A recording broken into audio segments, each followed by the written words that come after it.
오늘 말씀의 제목은 온전히 주님의 것이 되십시오입니다. 여러분, 오늘 말씀의 제목은 명령입니다. 온전히 주님의 것이 되십시오. 온전히 주님의 것이 되었을 때 여러분은 진정한 예수 그리스도가 누군지를 깨달았다라는 것을 여러분 스스로 확인하게 될 것입니다. 온전히 주님의 것이 되었을 때요. 그러니까 당신의 삶 속에서 온전히 주님의 것이 되지 못한다라는 것, 그런 여러분의 느낌이 있다라는 것은 내가 예수를 아는 것을 게으르게 하고 있거나 무언가를 다른 방향을 향해 나아가고 있다라는 사실을 우리는 알 수 있어야 됩니다. 사실 요즘처럼 분별이라는 단어를 계속해서 생각하는 적이 없었습니다. 요즘엔 제 머릿속을 떠나지 않는 한 단어를 얘기하라면 분별입니다. 여러분, 분별이라는 것만큼 중요한 것이 없지 않습니까? 여러분의 삶 속에서 정말로 예수 그리스도께서 여러분의 삶을 인도하시는가 안 하고 있는가, 내가 예수와 동행하고 있는가 아닌가, 내가 예수와 하나 되었는가 아닌가, 이것을 분별하지 못한다면 도대체 믿는 것이 무엇이고 여러분이 아멘이라고 외치는 것이 무슨 의미가 있겠느냐라는 것입니다. 그리고 무슨 복이 있고 무슨 은혜가 있겠습니까? 분별하지 못하는데. 그렇지 않습니까?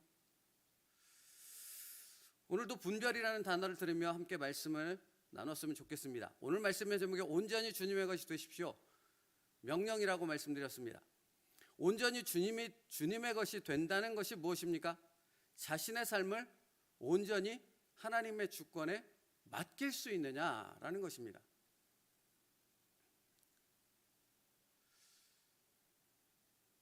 여러분, 야구에서 3할 때, 4할 때 타자면 잘하는 거죠.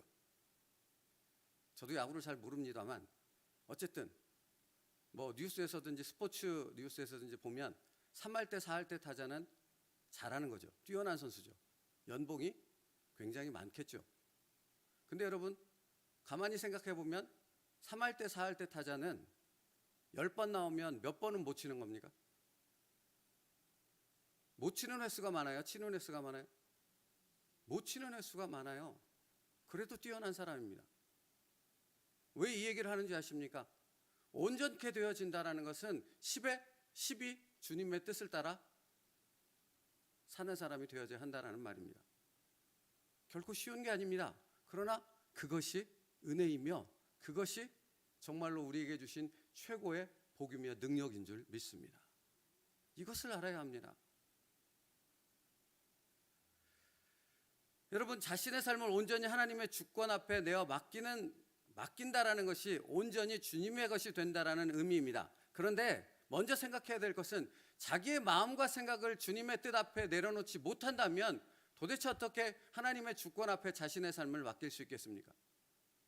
자기의 고집스러움 가운데 갇혀 있다면 도대체 어떻게 주님의 도구로 자신의 삶을 내어드릴 수 있겠냐고요.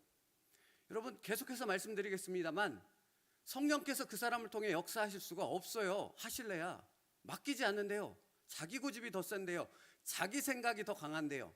성령께서 아무리 성령의 역사를 보여주시고 그의 삶을 인도하기 위해서 수없이 많은 것들을 보여주시고 그에게 말씀하심에도 불구하고 자기가 여기 자기의 고집에 갇혀 있으면,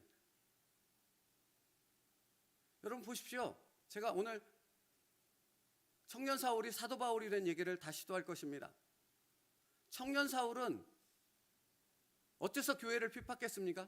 어째서 믿는 자들을 잡아 거두었습니까? 어째서 스데반을 돌로 쳐 죽이는 일에 앞장서서 증인이 되었습니까?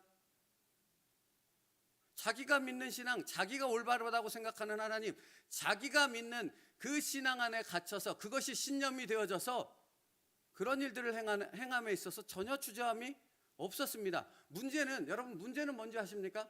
그가 그런 일을 행하는 그 앞서 예수 그리스도의 복음의 증거와 역사가 수없이 있었다라는 것입니다. 그렇죠. 청년 사울이죠. 청년 사울 역시 그 얘기를 들었고 예수의 말씀을 들었을지도 모르겠습니다. 그런데 그는 그 안에 갇혀 있으니까 그 예수 그리스도께서 보여주신 그 구원의 엄청난 역사들과 그 복음의 역사들, 그 복음의 선포들이 있었음에도 불구하고 여전히 자신 안에서 그 일들을 보지 못하고 느끼지 못했다라는 것입니다. 온전히 주님의 것이 전혀 될 수 없지요. 당신은요?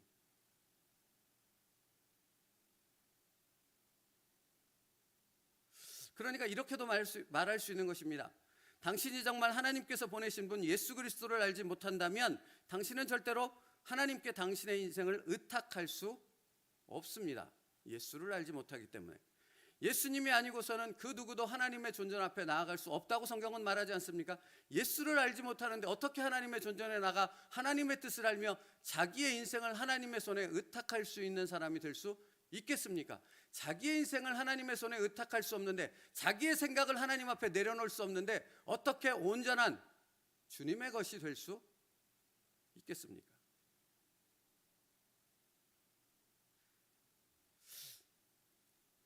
오늘 본문에서 주님은 이렇게 말씀하십니다. 세상 중에서 내게 주신 사람들에게 내가 아버지의 이름을 나타내었나이다. 세상 중에서 내게 주신 사람들에게 라는 전제와 함께 내가 아버지의 이름을 나타내었나이다. 여러분, 우리가 믿는 하나님 아버지는 누구를 통해서만 알 수 있어요? 그래서 요한복음 17장 3절은 이렇게 말하지 않습니까? 영생은 곧 유일하신 참 하나님과 그가 보내신 자 예수 그리스도를 뭐 하는 것이다? 아는 것이다. 여러분, 영생은 추상적인 어떤 개념이 아니라고요. 예수 그리스도 그분 자체라고요. 그분이 영생이라고요. 그분을 아는 것이 영생이라고요. 그분과 하나 되는 것, 내가 아는 그 예수 그리스도와 하나됨의 삶을 살아가는 것이 영생을 가졌다는 분명한 확증이 되어지는 것이라고요. 믿습니다 한다고 영생이 저절로 주어지거나 내게 있지 않다고요. 믿는 것이 예수 그리스도를 통해 내 삶에 나타날 때. 그러니까 여러분, 예수 그리스도라는 단어, 그 말을 아는가? 그 단어를 내 입으로 말할 수 있는가? 이게 아는 것이 아니잖아요. 아는 것이 뭐예요? 내 현실의 삶 속에서 예수 그리스도의 뜻 앞에 나를 내어 드리는 것입니다. 그러려면 뭐가 필요합니까? 내 고집과 생각을 내려놓지 않는 한 예수님께 나를 내어드릴 수 없거든요. 없습니다. 우리들의 자녀들은 어림의 과정에서 성숙의 과정으로 가지요. 여러분 다 자녀를 키워보셨지 않습니까? 근데 자녀는 미숙합니다. 그러니까 부모가 그 아이를 위해 뭔가 제시하는 것을 따라오지 않죠. 고집부리죠. 여러분, 제가 가끔 예를 듭니다만 이마트 같은 데 가가지고 장난감 안 사준다고 들어 눕죠. 그죠? 그런 아이들 종종 보지 않습니까? 왜 그렇죠? 아이지만 자기 생각에 갇혀 고집스러움 가운데 있기 때문에 그런 것입니다. 부모는 때가 되면 그거보다도 더 좋은 거 사주죠. 요즘엔 자전거가 비싸다는 거 아십니까? 뭐 뻑하면 100만 원이 넘습니다. 그 장난감은 고작 해야 10만 원 아래의 적은 금액이지 않습니까? 때가 되면 부모는 그 자녀에게 100만 원이 넘는 자전거도 사줍니다.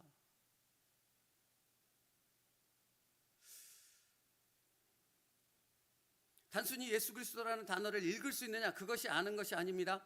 자신의 삶 속에서 예수 그리스도를 알고자 하는 힘씀과 자기 자신을 내려놓는 자기 부인이 있는가, 그것을 통해서만 온전한 주님의 것이 될 수 있고, 그것을 통해서만 여러분의 삶 가운데 예수 그리스도를 통한 진정한 은혜가 무엇인지, 복음의 능력이 무엇인지, 하나님의 나라가 나를 통해 어떻게 세워지는지를 아는 하나님의 사람이 될 수 있다고요. 여러분이 그런 사람 될 수 있기를 축복합니다. 오늘 우리에게 이 말씀을 선포하는 것은 주님께서 우리를 통해 그 은혜와 그 능력을 행하시기로 작정하셨다는 것을 말씀하고 있다고요. 근데 문제는 뭐예요? 문제는 나라고요. 내가 깨지지 않아서, 내가 내 고집을 부려서 성령께서 나를 끊임없이 인도하시고 있음에도 불구하고 내 안에 성령의 역사가 없어요. 여러분, 자신의 가슴을 찢고 옷을 찢어야 되는 상황인 겁니다. 어째서 나의 가운데 성령께서 역사하심이 없습니까? 어째서 성령께서 나에게 말씀하심이 들려지지 않고 그분의 깨달아지심의 그 놀라운 은혜가 왜 내 삶에서 경험되지 않는가? 왜 그것이 경험되지 않는데 나는 그것이 왜 아무렇지도 않은 것이죠? 성령은 지금도 살아계시는데요. 성령은 지금도 역사하시는데요.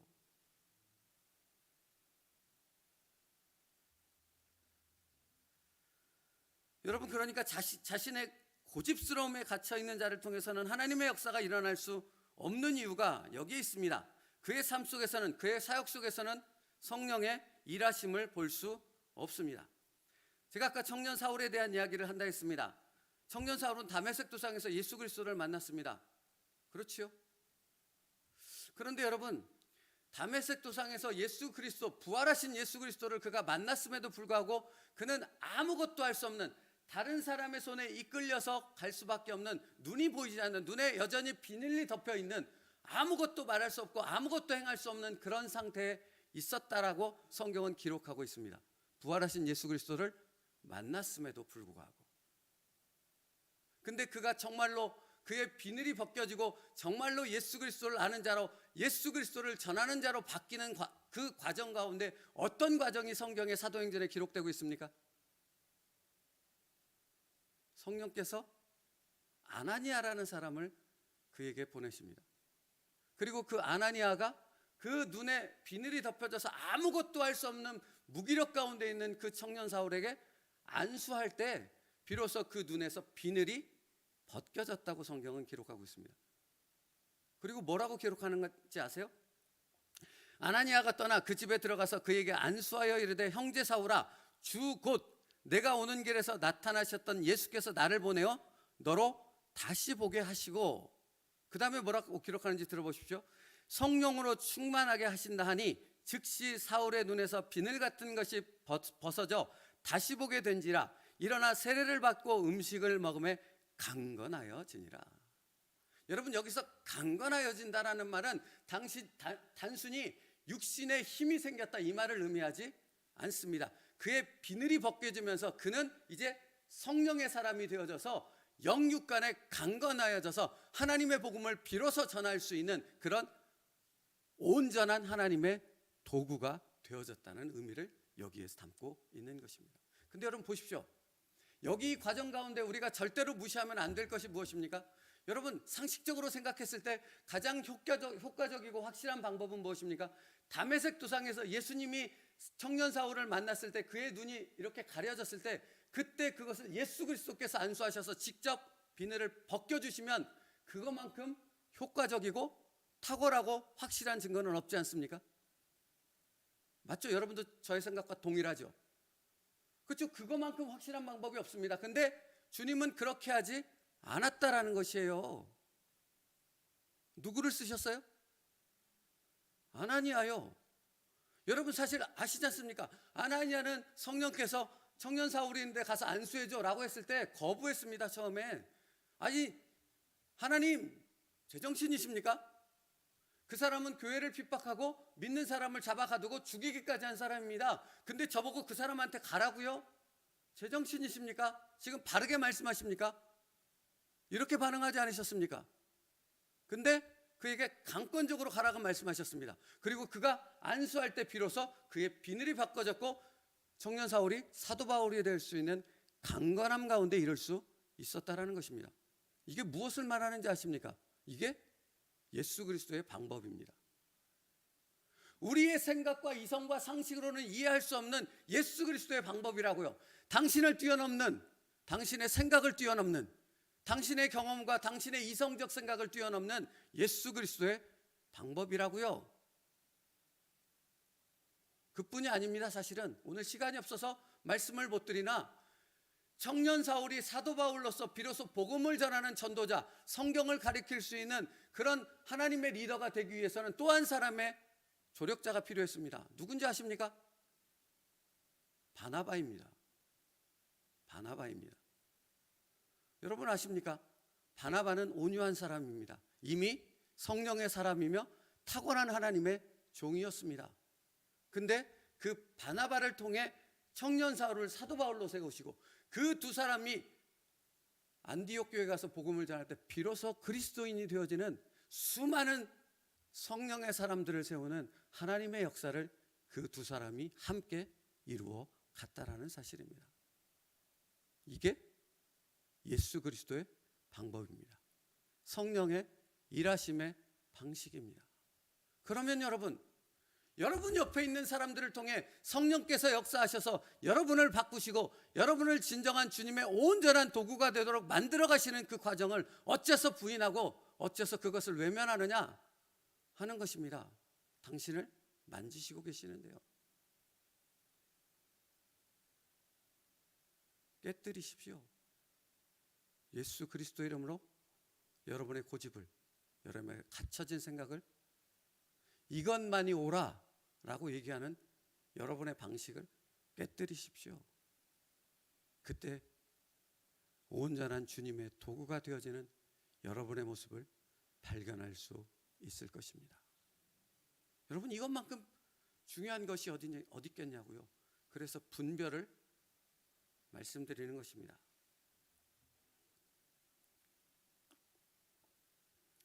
예수님께서는 직접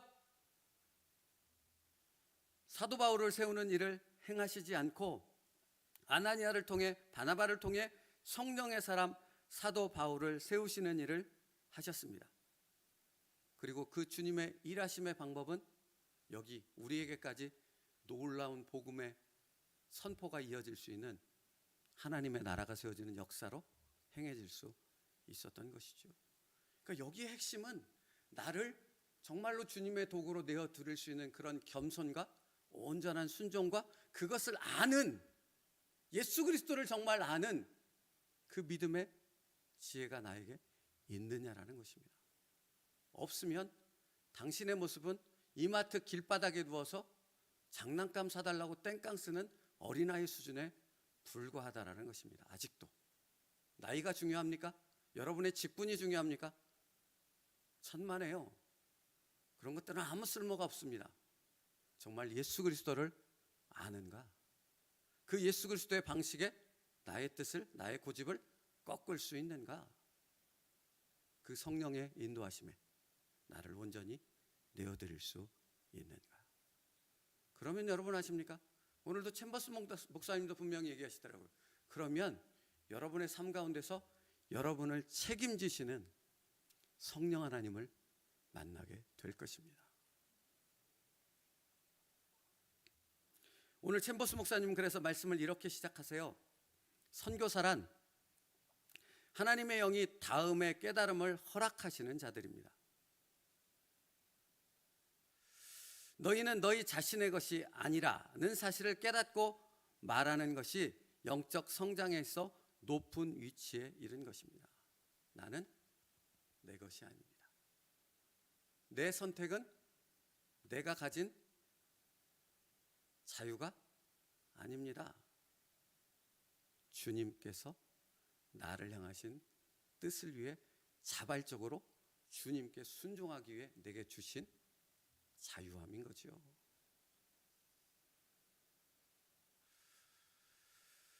챔버스 목사님의 얘기를 계속 들어보십시오.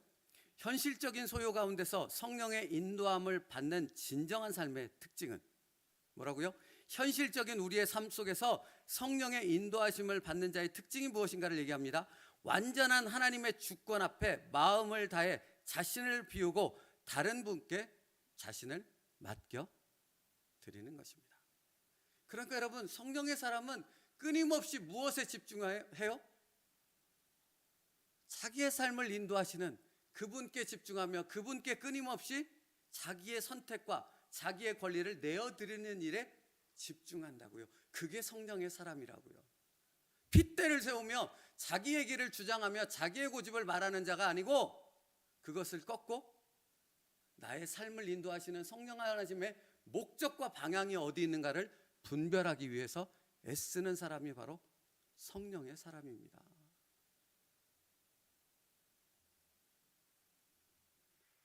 성령은 예수님의 속성을 나에게 설명해 주시며 나로 하여금 주님과 하나 되게 하십니다. 이때 나는 나 자신을 드러내려고 하지 않습니다. 여러분 또 이런 표현도 쓰세요. 주님은 절대로 주께서 그들을 위해 이루셨던 기적을 근거로 제자를 파송하지 않습니다. 기적을 받는가, 기적을 경험했는가, 죽을 병에서 살아났는가, 얼마나 큰 축복을 받는 기적을 경험했는가, 이것을 통해 주님은 주님의 제자를 파송하지 않는다고요. 주님의 제자를 어떻게 파송하십니까?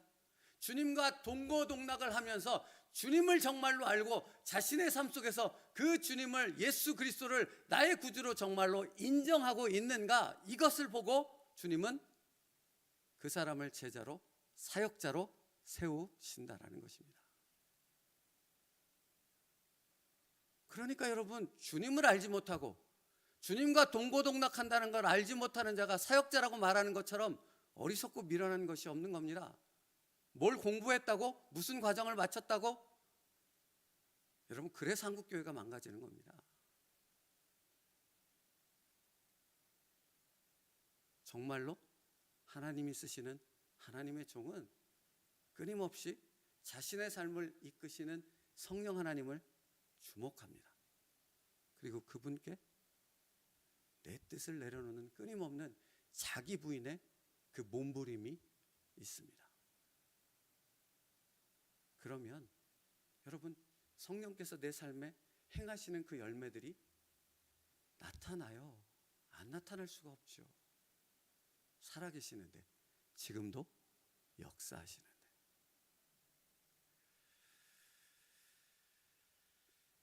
여러분, 그러니까 주님과 동행한다라는 것은 점이 아니에요. 어제 어떤 순간 주님을 만났고 내가 주님께 기도했고 주님의 은혜를 경험했습니다라고 점을 한 점 딱 찍었다고 해서 그게 주님을 아는 것이고 주님과 동행하는 것이 아니라고요. 주님과 동행하는 것, 정말로 아는 것은 무엇입니까? 이 점들이 선이 되는 거죠.